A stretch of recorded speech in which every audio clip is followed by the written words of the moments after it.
he drops that. Bomb, bomb. What are you on? Your club! I said drop a bomb, Dad.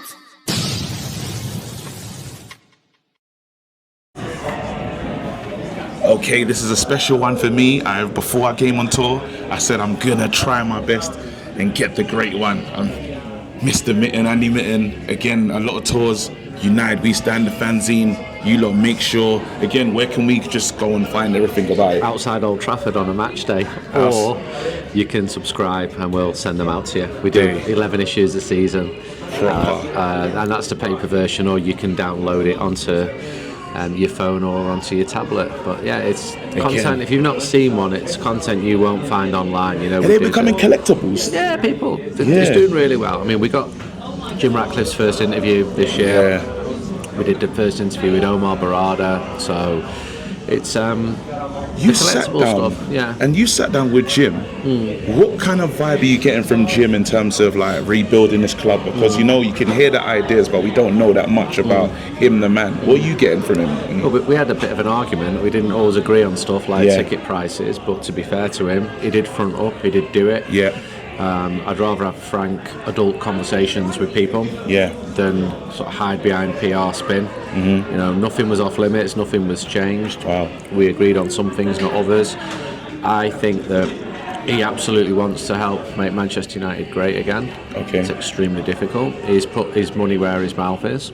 What kind of stuff has he done? Because we hear these stuff, but we don't. Obviously, we think about media and PR spin. To actually done to try and fix Man United? Unlike the Glazers who take money out every year, he actually put money into Manchester United to get his, I think it's 28%. Yeah. So if you ask for his view, he would say that he's completely reorganised the structure of the club. Yeah.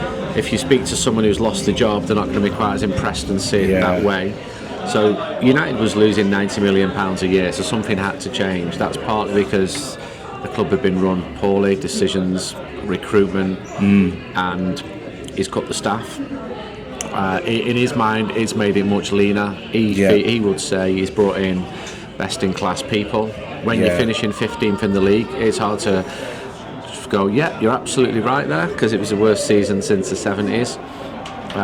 Equally, did he feel that bad in this? Did it feel this bad in this? Because obviously, social media, everything that he brought into it. Yeah, and he's getting stick all the time. Yeah. I think. So I asked to interview him in November because I felt the win. He benefited from a positive wind from fans. People are like, "All right, you knew. We'll give you some time." But when the announcement came about the ticket prices in November, I think he lost a lot of goodwill there. Yeah. And I was very angry, and that's why I asked to speak to him. Okay. And he's got a tough job, but I think his intentions are there. Yeah. You know, he's not 21 years old. He's how long is he going to be around? I personally think he wants it to be his legacy, as in I've fixed Man United and I've delivered a stadium. Yeah.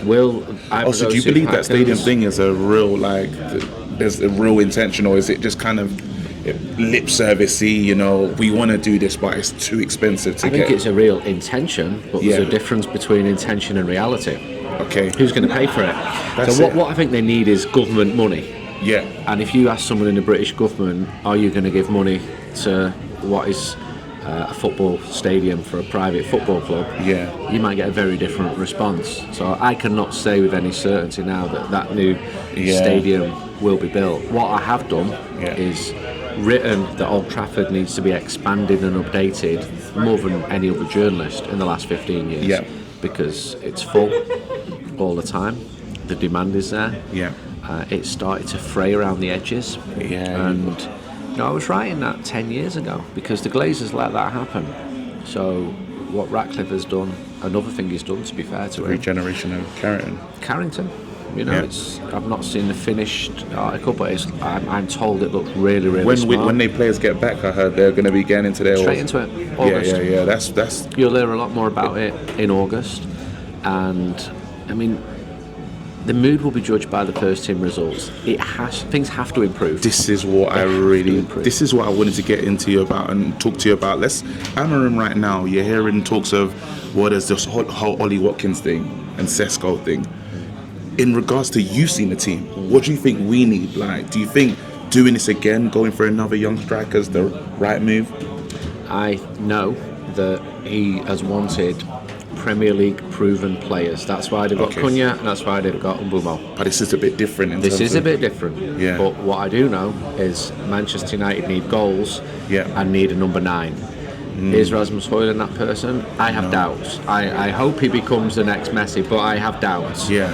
So Manchester United cannot be 15th in November because all that support for Ruben Amorim will just evaporate. Totally. We saw that with Jose in the autumn. We saw it with Ole Gunnar. Yeah. And I think the fans have been very generous in their support for him. Incredibly. So outsiders can't believe the support for him. So the results have got to pick up. So why Sesko then? Yeah. Why They've wanted him for years, by the way. Okay, so it's not like it's the flash of the month. It's the they've really looked at him and scouted. They wanted him 5 years ago. Wow. He was the number 1 target last year. Number 1. Really? Number 1. Okay, because I was surprised with if everyone you talk about we need goals and we need this, I would have thought you go with a proven. I think Ollie Watkins is probably the 3rd best striker, 4th best striker in the Premier League at the moment. But I understand it. My thing that I'm really looking for is a goalkeeper. Yeah. I think that's beyond the most important position. I don't know. What would you say after the striker? Yeah. Because there's conversations of midfield and goalkeeper. What would you say is the most important position to sort out next? You've touched on the 2 areas, goalkeeper and striker. They are the 2 main areas. Yeah. Now that Cunha and Mbumo's Mbumo, I keep pronouncing it wrong. It's doing me head in. I need to learn. Mbumo. Or Big Bri. Yeah, Bri. That makes Big Bri. Big Bri. Spoke to him the other day. Yeah. It's quite a tough. Nice guy. Yeah, quiet determination about him. Yeah. You need a steal to succeed at Man United because a lot of players arrive and they're like, whoa, one bad game, they're getting loads of abuse. Yeah. I mean, the pressure is off the scale, and it Cunha looks like he's going to be fine in that. He looks like he doesn't. So. He looks like he'll take to it. I hope he absolutely thrives. I mean, he did well enough at Old Trafford when he came with Wolves, didn't he? Yeah. But so that's the striker situation. Yeah. So actively looking for a striker. Yeah. And then you've got the goalkeeper situation, which is quiet at the moment. It's complicated because funds to buy a goalkeeper, and who do you buy? Who can come in and improve on Andre Onana? Now, people watching this might go, well, anybody, because his stock is very low at the moment. Yes, and he has become a scapegoat. I'm not always comfortable with that. Do you think he's been scapegoated? Honestly, I don't think he had a good season. Yeah, but I don't think at the start of last season. No, he had a poor season, so he's part of the problem. I thought he started the season well. He had a good relationship with Yella, the goalkeeping coach, and he was managing him in a good way. Yeah. But when you get a new coaching team brought in, everything changes. So this is another side to how it works for the players. Okay. And you're changing the tactical system. It's not easy for him, and I think he's a confidence. Well, he plays out for this is the thing, and that was the one that I saw. But then you talk about the players that are available now. I know I'm hearing PSG are looking at a new goalkeeper coming in, and then Donnarumma potentially could be available. Do you reckon Man United will? Obviously, they always talk about market opportunity and going for a certain player if the market's right.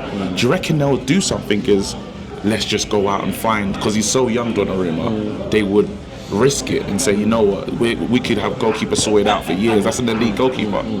I mean, I love the idea, but I'm dealing with facts here and my sources. Of course. And I have got no inclination that is happening. It might be, but I've just got to answer honestly. I know he's a very, very talented young goalkeeper, but I also know that Onana's on a big contract, relatively new addition. So he's another player. If he was to move on, United would likely take a big hit on him. So it's complex as it is with many of them, because you're not selling from a position of strength. Your team have just finished 15th. Real Madrid and Barcelona are not queuing up. Well, it's a terrible example because Barcelona have just taken Marcus. I wanted to end with Marcus actually. But you know what I mean? When you finish in 15th, and some of them players are the best paid players in the world. So compromise is needed from the club, from the players. So Marcus, for example, has compromised on his wages with Barcelona. I'm going to watch his first game in a couple of weeks. I'm looking forward to it as well. I hope it does well. Lastly on that, because you're talking about Amarin coming in, he's kind of laid down the hammer and made sure that everyone's following his lead. Do you think it's going to be a thing where the club regrets, or we regret? You know when they say Man United fans, you lot made a mistake with Marcus Rashford. Do you think we're going to experience that? There's going to be a lot of that as the season goes on. I think Marcus could do well at Barcelona because they have a lot of the ball. He's versatile. They try to kill games off after 60 minutes, so he might come off the bench. He can run at the Getafe defence, and a fit and happy Marcus, we've not always seen that, is a good asset for anybody. And I think he's vengeful as well because he knows what people have said about him. He's living in a wonderful city. He's playing for a fantastic club, and there's England as well. There's of course. Potentially England. He's got, and if it doesn't work out for Marcus, then what's next? It's a loan to, with respect to Sunderland or something like that. So this is his last chance at a major club. So United have given all the power to the manager. And he has said, I want my dressing room to be like this. I want these players and I don't want those players. That is his decision. He's the manager of Manchester United, rightly or wrongly. Is this wise? Do you believe that's a good decision? I think there has been issues in that dressing room for several years where it has been anything but harmonious. And he is trying to make a much better working culture, working environment. You heard all the players talking about that. I've heard for many years. And this is partly because United have not been winning. So success has many claimants, but when you're struggling, you start to get the opposite of that. And I saw Anthony do exceptionally well for Real Betis, but he wasn't doing well for Man United. Jadon Sancho, I was really excited when he signed. Beyond excited. I interviewed him last year. He's a really nice guy. But there's a big but there. He's not been the player we all would have hoped. With Marcus, I wrote quite a positive piece about Marcus last week, and I was stunned at how negative the reaction was towards him. So I think for him, well, you did have that thing when you said that he's not been flavour of the month for a lot of the managers, and that was coming from you. That was massive because obviously a lot of media target him, but for you to say that was like bloody hell. But he never refuted it though. He never came out and said anything about it because it's true. And fans can see that. And managers want players who are playing well. I always remember Wolves away last year, being outside the United end with your copies of United We Stand, and it was a few days after. Make sure you get that, by the way. We're going to plug it. It's going to be in the link below, so you can make sure you get on. It's important. Paper, old school. Let's go. It was a few days after he'd been at Belfast. I couldn't find a United fan who wanted him to stay. I mean, how sad is that? How sad is that? Because you've got a Manchester lad here, you've got a United fan. And I just think sometimes a change is as good as a break. I think he's not outgrown the club, but when you have to move home, you have to leave home. I think he has to be the new guy in some way and trying to impress people. I think he's reached the ceiling at Man United, and a team without function or real leadership, he was the senior player. So to be fair to him, there's a lot of mitigation as to why he wasn't doing well. But if you're one of the best paid players in the world, as he was, you've got to be doing much better than he did. You've got to be scoring more goals. You've got to be making more assists. You've got to be far more effective than he was. But now, from his perspective, it'll be like constant changes of manager, changes of tactics. This isn't a right or wrong. Both sides have got their arguments. But to your point, I think moving to Barcelona could be really good for him. And I know that Barca have tried to sign him at least 3 times. Going back 5 years. The first time I was told was 2019. Really? So and they didn't think they had a chance of getting him. So they must be laughing about the situation that they find themselves in now, in terms of you've got a great, it could be a great player for a brilliant price, really. So a few years ago they were like, Manchester United are never going to sell their best player, but clearly he's not been United's best player, so his price has come down, and Barcelona have decided we will take a chance on him for no fee, but if he does well, they'll pay a fee. Wait, And we've done I the can Jadon see how Sancho it- thing. We haven't saved ourselves in terms of that 5 million. We haven't done the buffers to make sure that we're. I don't know. Don't Okay. think so. I've not heard of it on Marcus. Wow. So I think it is as simple as if he's doing well, Barca buy him, and if he doesn't do well and the loan period ends, he comes back to Manchester United. Last question. If we do bring in the likes of the number 9, I don't know who that 9 is. What do you think? What will be success for Ruben next season in your eyes? From how you see as a fan. Being realistic, European football. Yeah. Is that a big jump from 15? When you talk Right. European, you're talking Europa? Just Or the qualifying other for one? European football. The other one, which we don't need to say it. We know what that one is. I think he has to make a big jump from 15th. Yeah. Now, I can't believe I'm saying feels crazy. seventh is a success because it's Not really, but yeah. But I'm trying to be realistic. Yeah. And if they can finish in the top 4, great. But Yeah. I still feel there's quite a lot of work to do. Yeah. It just needs to be miles better than last season. There needs to be more goals. There needs to be.